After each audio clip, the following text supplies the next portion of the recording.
Idaho's defense put on a clinic in their first win against Wyoming in over 100 years. It was the Vandals' first ever win in Laramie, bumping them up to number 4 in the polls. Welcome to This Week in Big Sky Football. 3, 2, 1, go!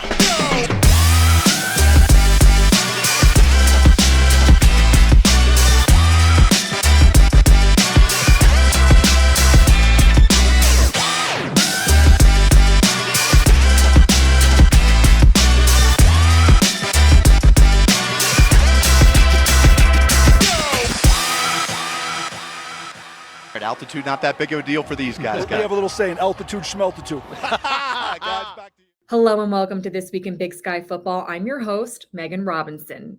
Coach Jason Eck meant it when he said altitude, schmaltitude. It really has not been a factor for him. He is 5-0 in games played over 4,400 feet. And this week, the win with Wyoming was no different. Coach Eck and the Vandals return to the Kibbe Dome this week for their first home game of the season. It is our game of the week when UAlbany comes to town for a rematch of the 2023 playoffs. With that, we bring in Coach Jason Eck now. Coach, thanks so much for being here. Everyone heard you after the game. Altitude, schmaltitude. You're 5-0 in games above 4,400 feet. How much were you actually hearing about the impact of the altitude before that game? Well, probably the only games we really even talked about altitude were the 7,000 feet games. So Northern Arizona, my first year in 22, and then last year, Wyoming. I think those are the places that really make a big deal about it. So we address it with our players, and we want the game to go to our flow, how we like to play, and try to run the ball, get off the field on third down. And if you do that, if you run the ball and have sustained drives on offense and get off the field on third down, then it's altitude, schmaltitude. Coach, your defense had 5 sacks in the win over Wyoming. Why do you think they were so successful at getting after the quarterback? Well, I think we have a very veteran D-line who's played a lot of football, and they've continued to get better. Coach Loney, our D-line coach, was new this spring, and I think he's done a tremendous job of improving their technique and, really just being on them for being accountable and also playing with great effort. And I think Coach Jackson has done a great job, our defensive coordinator, in putting them in great positions schematically as well. One of the key components of that D-line is, of course, Keyshawn James Newby. He was the Big Sky Defensive Player of the Week this week. 3 sacks, one of those a strip sack. What does he bring to your defense? Well, he brings great energy, great speed off the edge. He's one of the best edge rushers I've ever been around as far as, just pure speed running around guys. And, I think he's matured a lot. Just so proud of him. He's one of those guys who probably, could have went in the transfer portal and gone to an FBS school. But I think he's making the most of what he's doing here. And I think the way he's played against the last 2 weeks against FBS schools, he's shown he's an FBS player, and all the NFL scouts are going to know about him. And he'll find his way into a training camp next year. After the game, I'm sure you saw it. Keyshawn did the salsa for the True TV crew. Coach, I saw your locker room dancing. Who do you think has the better moves, you or Keyshawn? I'd give Keyshawn on that. I don't know if he's quite Victor Cruz, but he's pretty close there. And I thought it was awesome, too. He wanted to get his boys in there. He invited all the other D linemen to come in and dance with him. So I thought that was a great testament to what a team guy he is. Keyshawn bought donuts for the defense the other day, just to thank him and stuff for all the support. And I think that's a great great leadership sign, as he's not, taking all the attention for him. He's trying to make sure he's thanking, because he knows other people playing well made that possible. If we hadn't stopped the run well all day, we wouldn't have forced him to pass so much, so that he was able to get all those sacks. Looking ahead to this week, you are in the Kibbe Dome for the first time this season. Home opener rematch of that playoff game with UAlbany. Although both teams will look very different, starting at the quarterback position, 2 new guys under center. What can we expect this week going into this game? Yeah, it's a unique game, because it's even though it's we played last year, I wouldn't call it like a rematch or anything. I think they only have 5 starters returning. We have a few more than that, but they're a very good team. They're a ranked team. I think Coach Gattuso does an excellent job with his defense there. They play really hard. They have some explosive playmakers on offense. Number 7 is really off to a good start, and number 13 last year really got after us, the receiver they had. So we're definitely going to take this team very seriously, and we got to play well. The quarterback as a transfer from the University of Wisconsin, so he's a good, talented player. So again, it's still a very good team, even though they lost some good players off last year's team. You've had some injuries on offense. How does having a stout defense help take some pressure off of you offensively as you navigate the situation there?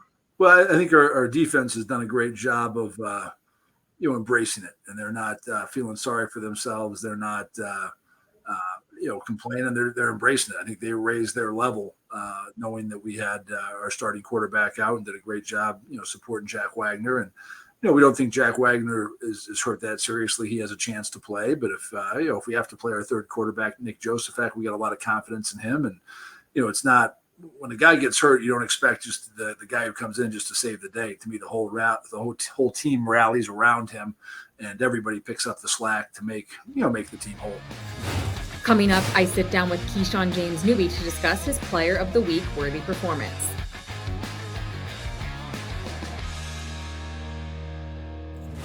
Keyshawn James Newby got after the quarterback 3 times this week in that win over Wyoming. He is the Big Sky's Defensive Player of the Week. Coach Eck had a lot of positive things to say about you in his post-game interview, called you an FBS caliber player. What do his compliments mean to you? This is something that's like, he said that, and you don't just earn it just by showing up, and, it's just showing up. So you got to earn it. You got to earn it over time. And so I respect him for saying that, because that means I have earned it over time. But you also got to take it with a grain of salt, because the season isn't over yet. And yes, I have had a great 2 games, but I plan on, keep going and keep driving, keep moving forward. You didn't start playing defense until your senior year of high school. Why do you think you've been able to adapt so quickly to the defensive side of the ball? I'm easily adaptable, so I can adapt myself into any environment that I'm placed in, I believe. And I love the sport of football, so I'm willing to play any position possible. So if I'm a bigger boy, I ended up growing a little bit more in my senior year, went from like 5'10" to like 6'1", and so I ended up being kind of the taller guy in my senior year, and my coach kind of looked at me and was like, I think you got long arms. You're kind of a longer guy. I think you should just start playing DN. And I agreed with him. I was like, you know what? That doesn't sound like a bad idea. Ended up having a pick 6 as a defensive lineman for my senior year, which was really cool. So I think it's been working out for you. You had a phenomenal game against Wyoming. Great start to the season. After that Wyoming game, you got to talk to the True TV studio crew, including Victor Cruz. As someone who grew up a Giants fan, what was it like getting to talk to one of the players that you grew up watching? It didn't feel realistic. And what's that word they use? Surreal. It was surreal. It felt surreal. I was very surprised by that. I didn't know those people were watching me. So, that's also a good thing to know, is that, play ball like no one's watching you, play like, you're in your backyard with your siblings when you were younger, playing football, feeling good, right? You didn't just talk to Victor Cruz. You also reenacted his famous salsa touchdown dance. How much pressure did you feel to get the salsa down right in that moment? No pressure at all. I didn't feel any pressure. I was just more excited, and I don't really think I proved my standards to him. My salsa wasn't that good. I did just play a game though, so I was a little stiff, right? But no, it was sweet. I saw Coach X locker room dance moves as well. Who's got the edge on the dance floor? You or Coach? I'm gonna give it to him. I don't see a lot of head coaches dancing like that, and so I'm gonna give him the dance moves. I'm gonna let him stick to the dance moves, and I'll stick to sacking the quarterback. 2 weeks into the season, you faced 2 FBS opponents. The Vandals defense has been the reason why you kept it close with Oregon and walked away victorious from Wyoming. How much more can we expect to see from that defensive unit this season? We're just getting started. That's always good. We still got 10 more games to put on a show for you guys and show you guys what we're really capable of. So this is just the tip of the iceberg for you guys. Like you said, just getting started early in the season, only in week 3, although Idaho has had a lot of the next man up mentality. What does it say about your team that guys are so quick to step up when needed? It means, we got a lot of depth, and we got a lot of guys that are maturing, and they're maturing fast. Being able to put people in that position and being able to trust them is one thing, but it's also a big toll for the players, because this is their first college career start, some of them, and so that's kind of a struggle for them. But everyone has to get over that hump some point in time, and I think it's going to be good for us. Ahead, Dennis Patchen, voice of the Vandals, joins the show to give his perspective on Idaho football.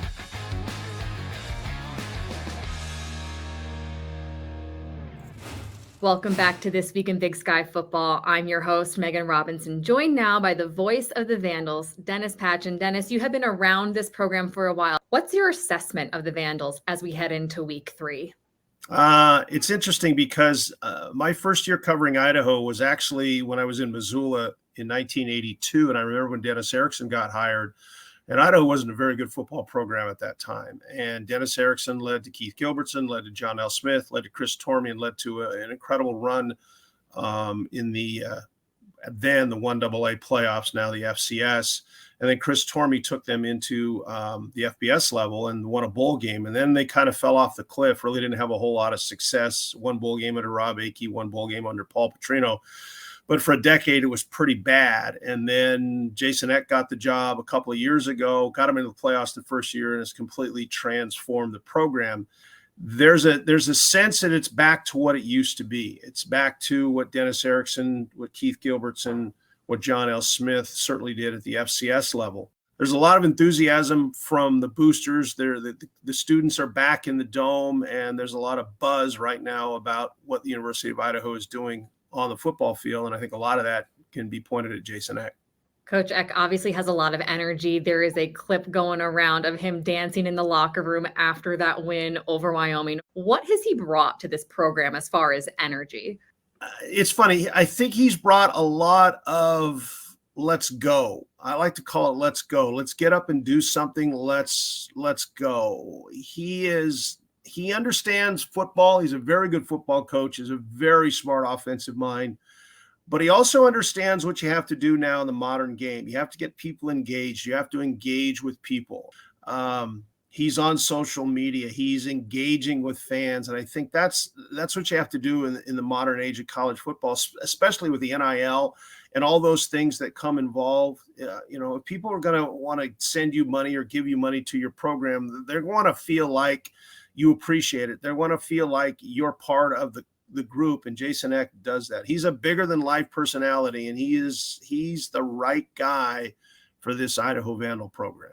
The Idaho Vandals led the Big Sky in total defense in 2023. They have been a major factor in both games to start the season, especially Keyshawn James Newby, Big Sky Player of the Week, 3 sacks against Wyoming. How good do you think this defense can be? This is as good a defense in the first 2 games as I've seen. Now, they got to stay healthy.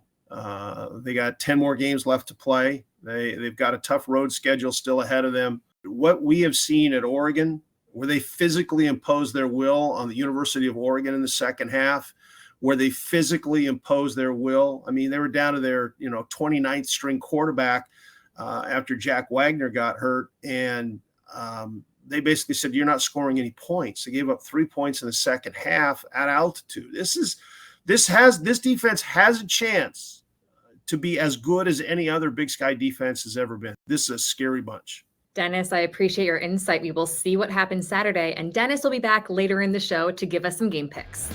Still to come, Weber State alum and 2024 Paralympic bronze medalist David Blair stops by the Big Sky office to reflect on his time in Paris.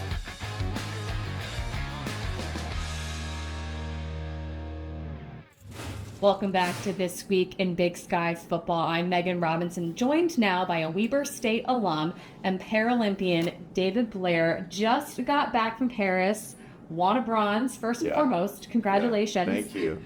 Thank you. How was your trip to Paris? It was awesome. It's really fun. It's a great city, great hosts, and it's a lot of fun to come home with some hardware too. So I loved it. It was a great experience. We're going to get more into that in just a second. First, I want to get to how did you get involved in the sport of discus in the first place? I knew that if I wanted to go to college, I needed a scholarship to do so.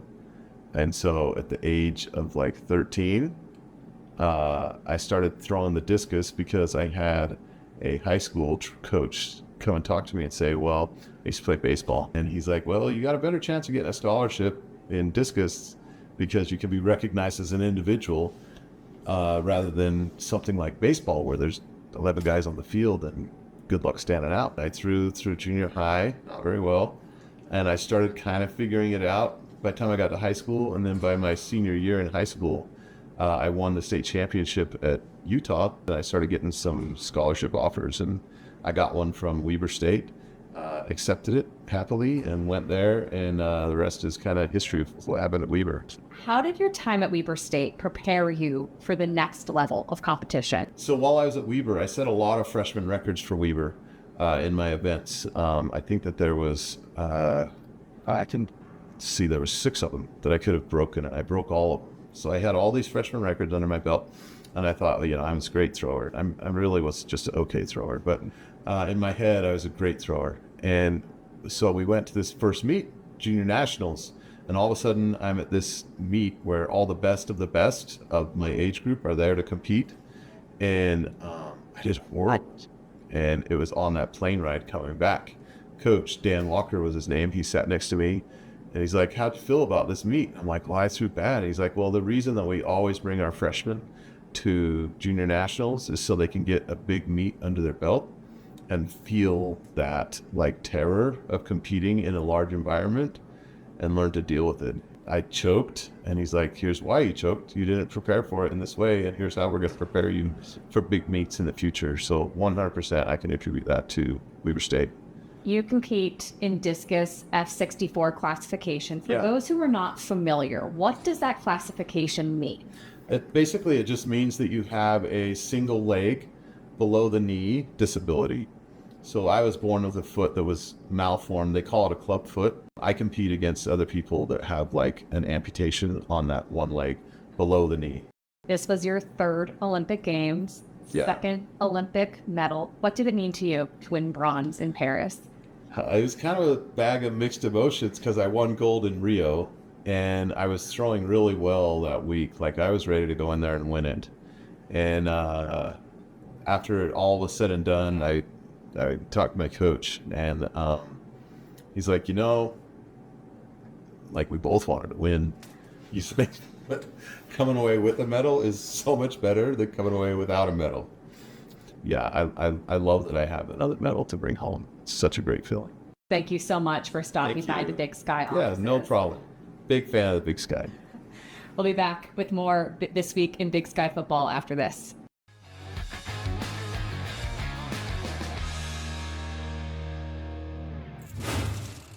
Welcome back to This Week in Big Sky Football. I'm your host, Megan Robinson. Plenty of teams around the conference getting wins over the last week. Here's a recap of what you've missed. Idaho State volleyball is number 1. The Bengals are currently the best in the nation in total blocks this season. They are led by 2-time Defensive Player of the Week, Marcy Bell. UNC volleyball already has statement wins over Colorado State and Michigan State. This weekend, they added one more to the collection. The Bears defeated Ole Miss 3-2, improving their record to 5-2 this year. Sac State pulled off the reverse sweep, coming back from 2 sets down to defeat New Mexico State 3-2, capping off a perfect weekend at the Sacramento State Invitational. Plus, golf and tennis are back in full swing, pun intended, and on the pitch, Annalise Wong's first career goal was enough for Northern Colorado to secure their first win of the season. The Bears took down Iowa State 1-0 in Ames. That's what happened this week around the Big Sky. Voice of the Vandals, Dennis Patchen, back with me now to pick some games for this week. We'll start with cross-state rival Idaho State, heading to 10th-ranked North Dakota. Both teams coming off a Week 2 win. Who you got in that matchup? Well, you're painting me here because Idaho State is where I went to college, and North Dakota's playing really well. If you can beat Montana, and they beat them how they beat them by rallying in the second half. Sorry, Bengals, but I think North Dakota wins this game. Portland State coming off a 43-16 loss at Weber State in their Big Sky opener Week 2, hosting 6th-ranked South Dakota. They are 1-1 this season. Loss last week came against FBS opponent Wisconsin. So both teams looking to bounce back. Who do you think wins this one? I think South Dakota's a really good football team. They're playing really well right now. I think that Portland State has got some questions. I think the game is going to be way closer than people think, but I think South Dakota goes into the Pacific Northwest and wins that game. 15th ranked UC Davis heads to Cedar City to face Southern Utah this week. Both teams 1-1. UC Davis had that pick 6 in the final minute to clinch their win Week 2. Who do you think walks out a winner? I like Davis the way they're playing right now. I think this as long as they can handle the altitude, and that is a real deal, they win this game. And finally, our game of the week, a top 25 matchup. 4th-ranked Idaho hosts 17th-ranked Albany. I spoke with Coach Eck, and he said, yes, this is a rematch on paper from last year's playoffs, but roster-wise, completely different. I don't consider it a rematch. What are your thoughts on this game and who wins? He's right. They only have 5 guys back, total starters on offense and defense. But I think if you're planning on being in the Kibby Dome on Saturday, you're better plan to be there the whole game, because I think it's going to go right down to the end. But I think Idaho, their defense is the capable of shutting people out on the season, and I think the first home game we might see that. So I'm taking the Vandals. Well, Dennis, thank you so much for your insight. I really appreciate you being here, and enjoy the game on Saturday. You too, wherever you might be. It should be a good one on Saturday in the Kibbe Dome. Thank you so much for joining me on another episode of This Week in Big Sky Football. I'm Megan Robinson. I'll see you next week.